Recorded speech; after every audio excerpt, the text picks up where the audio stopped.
We have a game this Sunday at 4:25 Eastern on CBS that is featuring the Baltimore Ravens against the Kansas City Chiefs. Okay. And so this is sort of a twofer in one. Sure. But there is no way in a million years that you would have told me this matchup was going to feature 1-2 Baltimore Ravens against 1-2 Kansas City Chiefs. This has been the biggest surprise to me. Both of them have been disappointments. If you looked at Super Bowl predictions from around, mine and yours included, because I had the Ravens in, you had the Chiefs in. Yep. There were a lot of people that had both of these teams in the Super Bowl. Granted, a lot of football left. They've got the talent to do it. But to see them both sitting here at 1-2 and sort of the fashion that it's unfolded with early. Now, Lamar has played pretty good. Mahomes has played okay. Lamar has played fantastic. Lamar's played great. He can't, it's not his fault that Derrick Henry's fumbling, that his defense can't get a stop. Right. The Chiefs overall have been more the disappointment as a whole. Okay, so this is where I'm at. So Patrick Mahomes, 29, just turned 30. So you would think theoretically he's probably got, 5 awesome years left? Is that fair to say? Year 30, Today's 31, day, 32, 10. 33. He can go 10 There you go. if he wants it. I'm trying to be conservative with it. But yes, let's say he can go 5 fantastic years more. Brett Veach, the GM, has turned this team around. Obviously, they're a perennial winner, Super Bowl contender every year. But it is time we get this guy a receiver room. Let's be honest. He lost Tyreek Hill 3 years ago, still managed to make it to the Super Bowl, but at no point have they given this guy any help around him. He's throwing to a concoction of Juju Smith-Schuster. His 3 starting receivers now, let's be real, it's Rashee Rice, who's never on the field. Right, he's been hurt a ton. Be it he's hurt or he's doing something silly that keeps him off the field.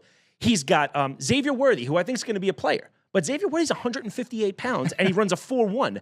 When something that small moves that fast and hits big things, bad stuff happens, right? So Xavier Worthy's going to be hurt for his whole career. And he's got Hollywood Brown, who's proven to be a good player. But again, he's never healthy.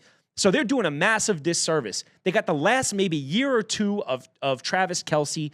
And, I think the last 2 years of Trav, where he still was able to put up 800, 900, maybe 1,000, he's been their only threat. So they just they drop a guy out of the defensive line, get underneath that option, try to close that off, and it's infinitely harder. They have no great running back. Who's their great running back? Well, I was going to ask you, do you know who leads the Chiefs in rushing? It's going to be Mahomes, right? Yes. Oh, that's scary. Which is crazy. That's scary. It's Pacheco and Hunt. Yeah. Those are their next 2 leading rushers. Mahomes has 125 rushing yards, which is too much for him to be rushing through 3 games 100%. anyway. Yeah. Granted, there's a couple big plays in there, but you're potentially wasting Patrick Mahomes in his prime by not putting better talent around him. Exactly. What about the elephant in the room, who is Travis Kelce? Yeah. Well, Trav, I think that the days of him being a 1,300 yard, 12, 15 touchdown guys probably behind him. Do I think he can still do some things? I do. Do I feel comfortable going to him at 4th down deep in a game or a playoff game? I really do. He's seen that he's still kind of twitchy fast. I don't think he's going to be scoring many more 65-yard touchdowns. But if it's 3rd and 2 or something like that, and I need him to just give me a little twitch and get free, create a little space and get a big first down for me, I can. Noah Gray's a good complementary piece on the other side. But, yeah, I think they're doing a massive disservice. I hope this is the year they make a move to try to get him some help at the deadline. Any semblance of Patrick Mahomes, the first couple of years, what was he synonymous with? That deep ball, right? Yep. Air it out, most yards per attempt, and you got Tyreek Hill. But, mind you, Tyreek Hill's a top 10 receiver maybe of all time. So, right. But you got to get him something. Well, they tried to do that with Xavier Worthy. He's a Blazer, but as you said, he's too skinny. Tried to do it with McCole Hardman. Right. Right. Yep. So here's what I think has happened. I think the NFL adapted to the big play Kansas City Chiefs. Okay. They were a big play machine. They used to stretch the field vertically. And you know what defensive coordinators they did? Yeah, they said, all right, we're going to keep everybody in front of us until you've seen a lot of shell coverage, a lot of 2 deep. And you know what defeats that? The run game. Sure. Like that's how you get teams out of shell coverage. They have to bring safeties down around the line of scrimmage, as opposed to going out and trying to find the next 2. Because I think Xavier Worthy is really good. So do I. I think some of these other players that are there, I don't think you can rely on the genius of Andy Reid and Patrick Mahomes. You might have to rely on just good old-fashioned smash-mouth football to open up that pass game. And I don't think they've done it enough, even when they were 15-2 and they're still getting to a Super Bowl. The new, because I think the NFL is a copycat league. I think it's cyclical, and I think it's a copycat league. Who are the teams that have been great recently? The Eagles. What do?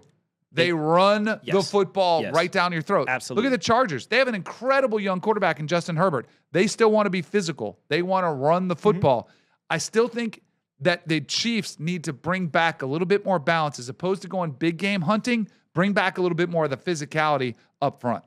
And for the last 20 years, I would say I love what the Ravens do. And the Ravens had a top quarterback. And what did they go do? They went and got him arguably the best running back of his generation. And it takes a lot of the pressure off of Lamar Jackson. Granted, Derrick Henry's had a tough 3 weeks. But in the big picture, Derrick Henry is a stud. He's a first ballot Hall of Fame type of guy, right? Yep. And they went out and they didn't rest on saying, we have a phenomenal quarterback who's going to win games with us with his legs and his arms. We're going to go get him some help and take advantage of this because they're so hard to find. Yeah. And KC, you got one. Yeah. You got one of the greats. You got to go out and give him some help. You're 100% right, man. Got to get that run game right. Got to shore up that offensive line. While we're talking about these disappointing Kansas City Chiefs, why don't we talk about what transpired on the field between Travis Kelce and Andy Reid? Okay. I think this is a good spot for it. We're talking about the Chiefs. Right. It was on a national stage. It was against the Giants, and they have this dust-up.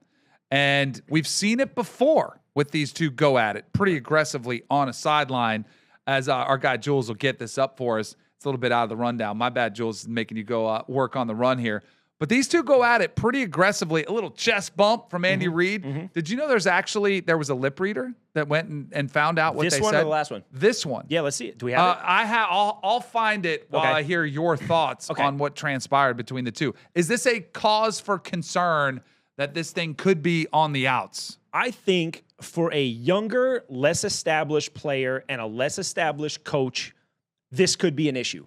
With these guys here, I actually don't think it's an issue. And why do I not think it's an issue is because these guys have so much history with each other. Hold on, we'll let it run for a sec. So I think, look, let's first set the stage. How far back do these guys go? If you recall, Travis Kelce's got a brother who was a pretty decent player too, right? Philadelphia, he played for the Eagles about 12 or 13 years. Any idea who drafted Jason Kelce? Who? Andy Reid. Oh, that's so right. Andy Reid has been with this Kelce family, and he's been tied in deep. He's been putting down roots, building a foundation of trust with these guys. Under normal circumstances, yes, do I think it's a problem? If you recall, Travis Kelce got in some trouble at the University of Cincinnati. What did Andy Reid do before he decided to draft? He called Jason. He said, Jason, talk to me about your brother. Is he going to be a good kid? Is it going to be a good pick for me? And he's proven him right. He's gone down to be a top 5 tight end of all time. So it's been a fantastic thing. These guys have done a ton of winning. Look, I coach athletes. I've played. You play. You have daughters. I'm very comfortable with a coach who's put down 13 years of effort and love and trust in me, screaming at me. And if we go back and forth, we go back and forth. I mean, we've seen it happen with the greats in football history, right? Tom Brady got yelled at by Bill Belichick. They did fine, right? Greg Popovich would rip apart Tim Duncan when he'd screw up, right? I think that's a mark of a healthy relationship when you feel like you can do that, right? Yeah. Am I wrong? Totally. No, I think so too. I think some people on the outside look at that as so confrontational. And too many people oftentimes compare a football field to a regular workplace where if that was taking place, an HR complaint would be filed. Sure. Like, I can't believe somebody yelled at me. This happens all the time. Now, does it play out in the national stage the way it did then? Right. Not always. And does it always happen to Travis Kelce, who's the biggest star in the game right now? Like, not always, but it's going to garner a lot of attention when it does. Here is Andy Reid after the game talking about it. He's a passionate guy, and I love that part. So I've been through a lot of things with him. So that's all part of it. I love that he loves to play the game. That's what I love. And it's an emotional game. So I'll take it.